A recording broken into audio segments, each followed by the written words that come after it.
need your opinion on something. Yeah. When you got a minute. Ooh, look at that. Pretty. Nice. I like it. You like it? Are you backlighting it? I am. Mad. Where are you going to hide the lights? Didn't think of that yet, did you? I did. No, I did think of that. I'm going to show you. Thank you for your input. So that, I will cut the hole for that in there. But that is about 165 mil, it slides over. Yeah, okay. And then we run the lights down here, right? So that'll end up looking kind of like that. Sitting up, I've just got that connection to take that away. And rubber. So that go edging, goes on the back like that. Yep. And the lights will actually hide inside it. There you go. that? That's actually a good idea. Ambient lighting is good as long as you can't actually see the light. I think so, and that should backlight that street wires. Yeah. And it will all light up. Yeah, proper old school. Except for the LEDs. Now, all right, I want to run this past you. Okay, so you know we're going full active. Right.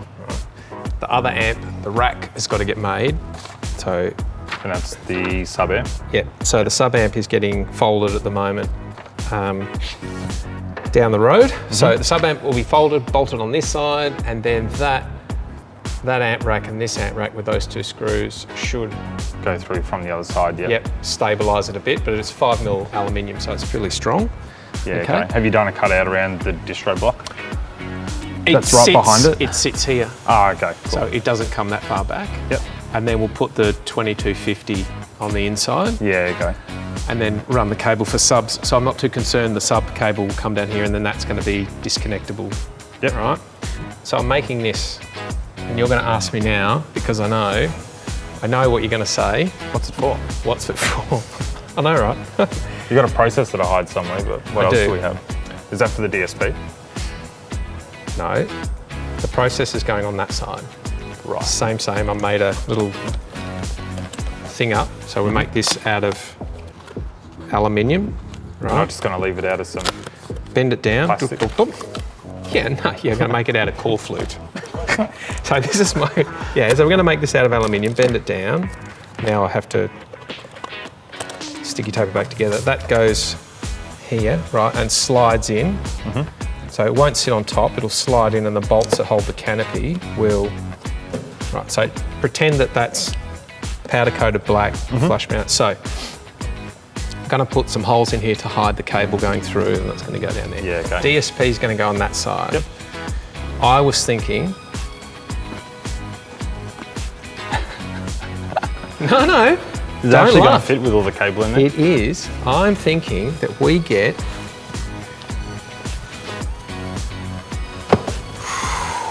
copper chassis. I like copper chassis. Brand new. I like my new old school. Have you actually tested it? Yes, I have. Thank you very much. Thanks for asking. Look at that. You have to ask these questions. How bad is that? That's mad. That's properly cool. I've never actually used a VU meter before. Do they have an adjustable gain to actually adjust it so it sets the gauge to the line level? I don't think so. I think it's in just these a static ones amount that you have to, if it's either set or it's not set. Oh no, level adjust. Boom. Yeah, okay, so you can actually adjust it. Yeah, there you go. I didn't realise that. I know the Macintosh ones don't think had a level adjust. I'm not sure. I haven't used one. That, we've put a cutout there, Yep. so that actually sits in there underneath, and you see the no one will see the VU meter, but I know it will be there. And I know it's in a copper chassis as well, which is even more cool. Fair. In there. So you're running optical from the head unit to the Helix processor. I am. How are you going to set that up? I am simply going to run this off the sub amp. So the output from the Alpine, we don't have enough channels on the Helix. Oh yeah, because 3-way active front plus 2-way active rear. So you've got 10 inputs used. Yep. So we'll just use the head unit to run subs in, analog through that. Yep. Makes sense. 2250, I should say, and then to the subs. So that should just doof. Man, I think I like so. it. Yeah. talking about this, Properly Mad, old school, copper chassis. No one's going to see it, but I'll know it's there, flashing away. At least you'll see it at an event, like you have the car open. True. It is awesome. Be able to see that next to the subs. Nice. All right. Sometimes, however, you do need to mix a bit of new school with old school. And this little sucker is going in this car.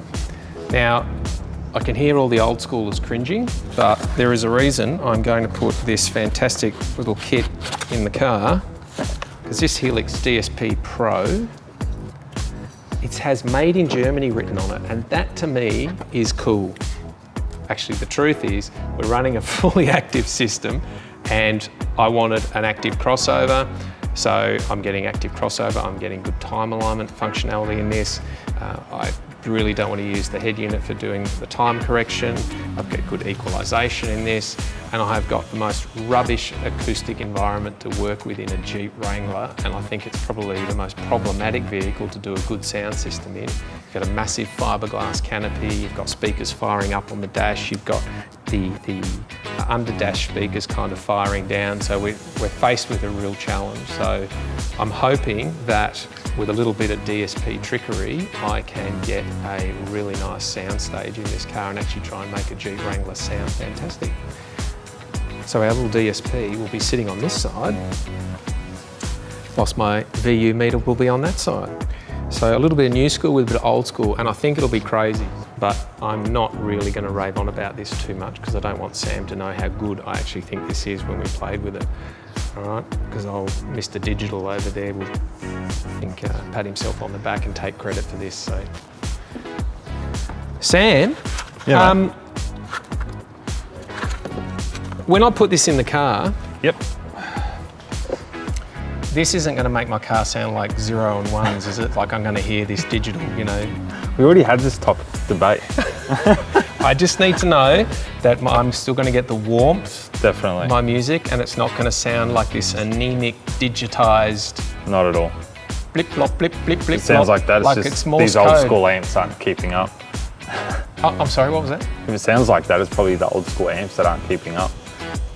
I'll have you know that these little beauties, right, Yeah. will outperform your modern day digital Class D garbage any day, my friend. Can we like put a bet on that? We can put a bet on it. Right. Done. $500?